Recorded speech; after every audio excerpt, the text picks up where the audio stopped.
سلام دوستان، حالتون چطوره؟ اومدیم با یه بازی دیگه.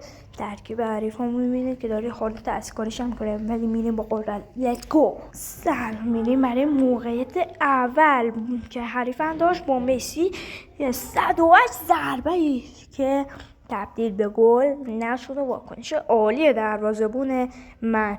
حالا اینجا میریم برای فرصت بعدی. یه پاس بالا امباپه ضربه سر رو میزنه، بلینگام پاس عالی، رافائل لیو و توپ که مگه میشه تبدیل به گل نشه.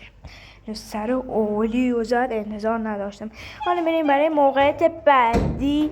اینجا یه فرصت، مسی ضربه‌ش رو دوباره دروازه‌بونم در میاره. واکنش خیلی خوبی رو نشون داد دوباره در این صحنه. اینجا حالا یه پاسکاری، کیلیان امباپه میره جلو ضربهش ولی خیلی بد بود. ما انرژی زیادی هم دارم فکر می‌کنم. اینجا دقیقه 88 فرصت آخر، ضربه دیگو فولانا توی دروازه. بالاخره تسلیم شد دروازه‌بونم. اینجا موقعیت آخر، مارتینلی فرصت و دقیقه آخری دراماتیک شد و من بردم. مرسی دیدی.